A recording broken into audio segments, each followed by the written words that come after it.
কেউ যদি 6টা রোজা রাখে এই শাওয়ালের 3টা লাভ হয়।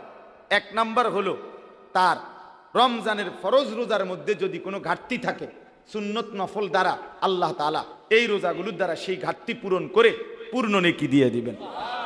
2 নাম্বার, যে ব্যক্তি হাদিসে আছে নবী বলছে একটি নেক আমল কারো যদি কবুল হয় এটার প্রমাণ হইল বাহ্যিক একটা নমুনা হইল আল্লাহ তাকে সেই নেক আমল পুনরায় করার তৌফিক দেয়।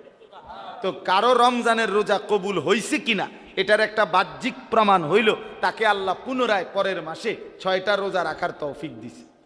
তাহলে এই 6টা রোজা যে রাখতে পারবে প্রমাণ হবে, আশা করা যাবে যারা রমজানটা কবুল হইছে, এই কারণেই আল্লাহ তাকে পুনরায় রোজা রাখার তৌফিক দিছে।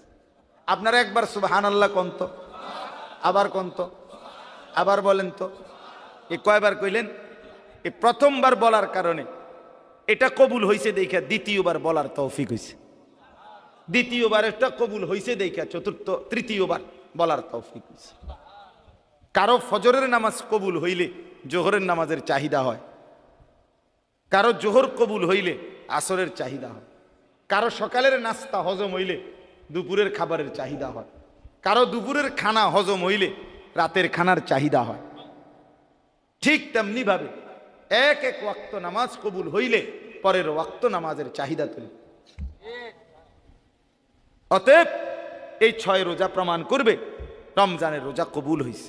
আর 3 নাম্বার হলো এই যেটা এখন বললাম, শুকর। আল্লাহ যে আমার এত বড় রমজান দিছে, সুযোগ দিছে, হায়াত দিছে, এটার শুকর আদায় হবে এই 6 রোজার দ্বারা।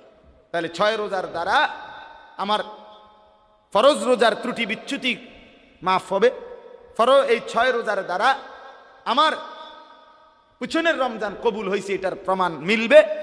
6 রোজার দ্বারা আল্লাহর শুকর আদায় করার একটা দৃষ্টান্ত, একটা নমুনা হবে।